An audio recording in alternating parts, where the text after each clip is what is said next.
내가 버는 돈의 일부는 내 것으로 유지해야 한다. 아침에 눈을 뜨자마자 이 말을 되뇌어라. 안녕하세요. 블루앵글린입니다. 지난 편에서는 프리덤 펀드에 대해 이야기했죠. 정말 평범한 사람도 부자가 될 수 있을까요? 정말 이게 될까요? 라는 의구심이 들 수도 있어요. 오늘은 그 의구심을 완전히 날려버릴 세 사람의 실화를 들려드리겠습니다. 이들은 특별한 재능이 있던 사람들도 아니고요. 그저 한 가지 꾸준히 저축하고 투자했을 뿐입니다. 그들의 삶이 어떻게 변화했는지 오늘 영상 바로 시작하겠습니다. 1924년에 신생회사인 UPS에서 첫 직장을 잡은 시어도어 존슨. 그는 열심히 일해 계속 승진을 했다. 그런데 그의 연봉은 단 한 번도 14,000달러를 넘지 않았다. 하지만 여기에 마법의 공식이 발휘되었다. 그는 월급과 크리스마스 상여금을 받으면 무조건 20%를 떼어 회사 주식을 구입했다. 그는 가족을 위해 저축할 필요가 있다고 생각되는 비율을 머릿속으로 계산해서 성실히 모았다. 훌륭한 인내심을 발휘하며 기다린 덕분에 마침내 시어도어 존슨의 UPS 주식 가치가 치솟는 날이 왔고, 그가 90살이 되었을 때는 7천만 달러 이상으로 늘어났다. 꿈에서나 들을 법한 이야기라고? 가장 꿈같은 부분은 그가 마이크 타이슨처럼 재능 있는 운동선수도 아니고 프랜시스 코플라처럼 거장 감독도 아니며 심지어 기업의 고위급 중력도 아니라는 사실이다. 그는 인사팀 책임자였다. 하지만 일찌감치 복리의 힘을 이해한 것이 그의 인생에 깊은 영향을 미쳤다. 그는 부양가족이 있었고 매달 나가야 하는 돈도 있었지만 그에게는 우편물로 날라온 청구서보다는 미래 자신과의 약속이 더 중요했다. 그는 언제나 프리덤 펀드에 제일 먼저 돈을 넣었다. 존슨은 그렇게 불어난 돈으로 말년에 아름답고 의미 있는 일을 할 수 있었다. 그는 자신도 1940년대 이후부터 청력에 이상이 있었기 때문에 농아학교 두 곳에 360만 달러의 기부금을 낸 것을 비롯해 여러 교육운동에 3,600만 달러가 넘는 돈을 기부했다. 또한 그는 UPS 직원 자녀들을 위한 대학 장학금 기금도 마련했다. 여기 또 다른 이야기가 있다. 나는 누군가의 자녀가 대학에 다니도록 돕고 싶습니다. 그녀는 그렇게 말했고, 근면성실하게 산 덕분에 그 희망을 현실화할 수 있었다. 스펙트럼의 반대편에는 내 롤모델이며 역사상 가장 위대한 투자자 중 하나로 손꼽히는 존 템플턴 경의 정신이 번쩍 들게 하는 이야기가 존재한다. 그는 페네시주의 비난한 집안 출신이었고 수업료가 없어서 대학도 중퇴했다. 하지만 젊은 시절 그는 저축과 복리이자의 점증적 힘을 깨달았다. 그는 버는 돈의 50%를 열심히 모았고 이렇게 모은 저축을 크게 불릴 방법을 모색했다. 역사를 공부한 그는 뚜렷한 패턴을 발견했다. 토니, 비관주의가 가장 팽배해진 시점에 주식이 헐값으로 나와요. 매도 압박을 빼면 주가를 내려가게 하는 건 단 하나도 없어요. 그렇다. 경기가 좋을 때 집을 내놓으면 여러 호가를 제안받아 그 중에서 가장 높은 가격에 집을 팔 수 있었다. 투자자들은 강세장에서는 싸게 나온 주식을 찾기가 힘들다. 왜인가? 경제가 좋으면 인간의 본성은 그 좋은 상황이 영원히 이어질 것이라고 믿기 때문이다. 그러나 경제가 와르르 무너지면 사람들은 도망치느라 정신이 없다. 사람들은 집과 주식 그리고 사업체를 거저나 다름없는 가격에 내놓는다. 사실상 무일푼으로 시작했던 존은 이런 인간 본성을 거스름으로써 수십억 달러를 가진 자산가가 되었다. 그는 어떻게 투자를 했을까? 1939년 독일이 폴란드를 침공하고 유럽이 2차 세계대전을 휩싸이고 세계가 공포와 절망으로 마비된 그 순간 그는 가진 돈을 전부 털어 마련한 1만 달러를 뉴욕 증시에 투자했다. 그는 파산 직전이라고 여겨지는 회사를 포함해 거래가가 1달러 이하인 종목을 다 골라 각기 100주씩 샀다. 그는 대다수 사람들이 망각하고 있는 밤이 영원한 것이 아니라는 사실을 알고 있었다. 금융계에 불어닥친 겨울이 지나고 나면 봄이 오기 마련이다. 1945년에 2차 세계대전이 끝난 후 미국 경제는 급성장했고 템플턴이 가진 주식은 수십억 달러 가치의 포트폴리오로 성장했다. 우리는 그에게서 무엇을 배울 수 있을까? 아주 놀라운 결과를 얻을 수 있다.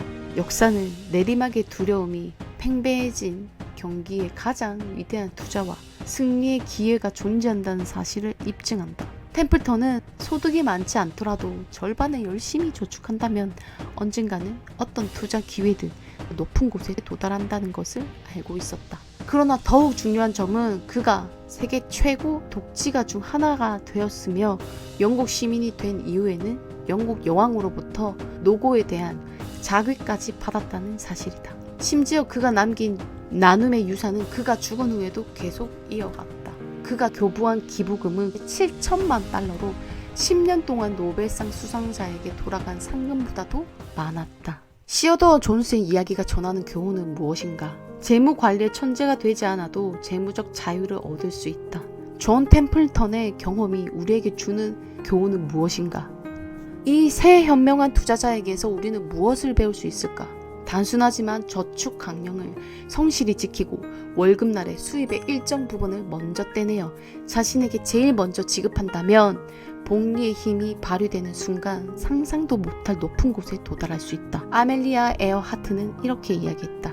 가장 어려운 것은 행동하겠다는 결심이다.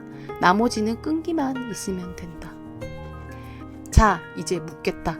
시어도어 존스는 20%였고 존 템플턴은 50%였다. 오세올라 맥카티는 그냥 작은 돈을 열심히 아껴서 그 돈을 이자가 붙는 계좌에 넣고 알아서 불어나기를 기다렸다. 당신은 어떠한가? 몇 %를 염두에 두었는가? 재무적 자유에 이르는 7단계 성공 계단 중 첫 번째 계단을 밟을 때다. 인생을 좌우할 가장 중요한 재무적 결정을 지금 즉시 내려야 한다. 소비자가 되는데 그치지 않고 투자자가 되기로 결심해야 할 때다. 그러려면 다른 누구도 아닌 당신과 가족을 위해 수입의 몇 %를 저축할지 결정해야 한다. 지금도 여전히 수입의 일정 부분을 떼어 복리 이자로 저축한다는 첫 계단을 실행에 옮기지 못하고 있는가? 멈칫거리는 이유가 있는가? 왜 그러는가?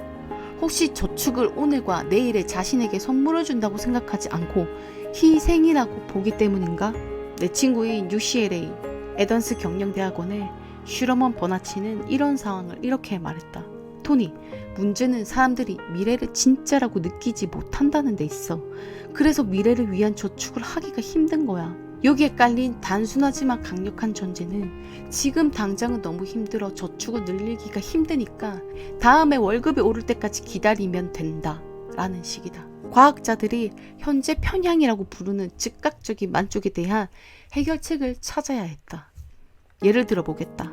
아마도 가장 이해하기 쉬운 예가 될 것이다. 내 친구는 학생들을 만나 그들에게 2주 후 다시 만날 때 간식으로 바나나와 초콜릿 중 무엇이 좋냐고 물어보면 75%의 학생들은 바나나라고 대답했다. 하지만 막상 2주가 지나 눈앞에 두 가지를 놓고 고르라고 하면 80%는 초콜릿을 선택했다. 문제는 미래의 자기 통제가 아니다.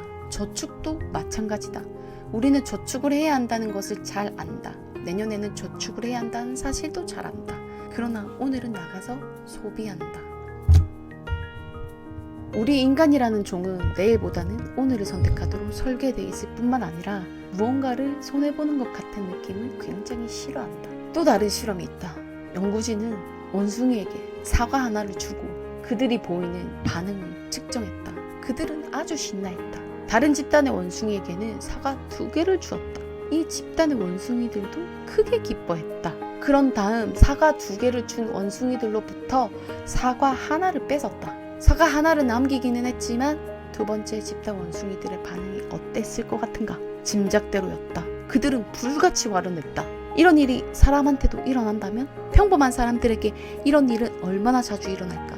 결론은 우리는 어떤 행동이 무언가를 손해를 끼친다는 느낌이 들면 그 행동을 피하고 하지 않으려 한다는 것이다. 많은 사람이 저축과 투자를 하지 않는 이유도 여기에 있다. 저축은 무언가를 내준다는, 오늘 무언가를 잃는다는 느낌이 들게 한다. 하지만 아니다. 아침에 눈을 뜨자마자 오후에도 말하고 밤에도 말하라. 하늘에 새긴 불의 글자처럼 눈에 확연히 띄는 형태를 지닐 때까지 스스로에게 이 말을 되뇌어라. 10분의 1 이하는 정하지 말아라. 필요하다면 다른 지출을 조정해서라도 그 돈을 마련하라. 어쨌든 제일 먼저 그 돈부터 떼어 두어야 한다. 일주일에 40달러가 얼마나 된다고 그런 소리를 하는 거야.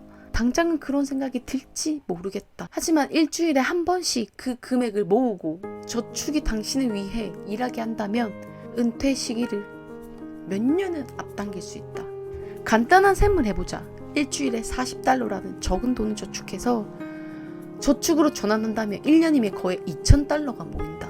그리고 지금쯤은 알아차렸겠지만 $2,000면 복리의 힘이 움직이기 시작하고 시간이 지날수록 큰 돈으로 불어난다. 얼마면 큰 돈으로 생각하는가? $500,000면 되는가?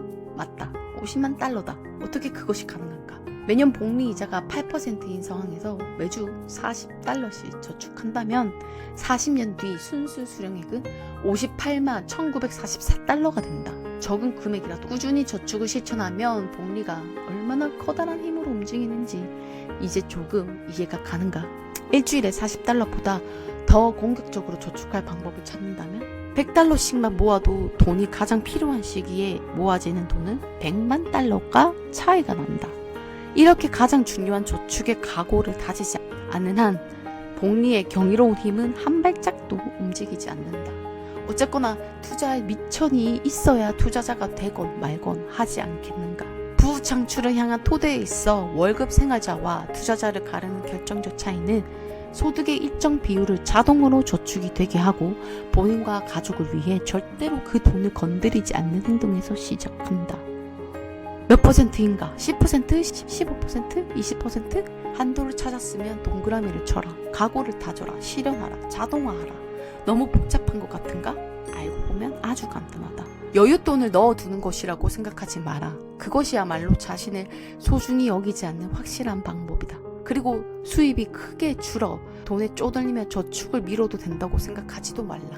자, 몇 %가 적당한가? 10%? 15%? 20%? 정해진 답은 없다. 당신의 답만이 진짜 답이다. 본능은 뭐라고 하는가? 심장은 뭐라고 하는가? 전문가에게 조언을 청하면 흔히들 수입의 최소 10%는 저축하라고 말한다. 또한 오늘날 같은 경제에서 40세를 넘겼다면 15% 이상 저축하는 것이 낫다고 말하는 전문가들도 많다. 래플 월드 에머스는 이렇게 말한 바 있다. 경기가 나쁘지 않고 돈이 부족하지 않았던 시절을 기억하는 사람이 있기는 한가. 그렇다. 우리가 사는 시대는 항상 경기가 나쁘고 항상 돈이 부족하게 일수다. 존 템플턴 경은 이렇게 내게 말했다. 토니, 부에 이르는 비밀은 무엇인지 이미 알잖아요. 당신은 이미 잘 알고 있어요. 모두에게 그것을 가르치고 있잖아요. 비밀은 감사의 마음이에요. 감사하는 마음일 때는 두려움이 끼어들지 못한다. 감사하는 마음에는 분노도 끼어들지 못한다. 템플턴 경은 내가 알고 지낸 사람들 중에서 가장 행복하고 충만한 인생을 사는 사람 가운데 하나였다. 부자가 되고 싶으면 부유한 마음에서 시작해야 한다. 오늘 준비한 영상은 여기까지고요. 다음 편에서는 우리가 돈을 추구하는 진짜 이유, 바로 인간의 6가지 기본 니즈에 대해 이야기해 보겠습니다. 그리고 돈을 잘못 다뤘을 때 어떤 일이 일어나는지 아돌프 메르켈레의 이야기도 함께 들려드릴게요. 정말 많은 도움이 되실 거니까요. 다음 시간도 기대해 주세요. 다음 편에서 만나요. 안녕!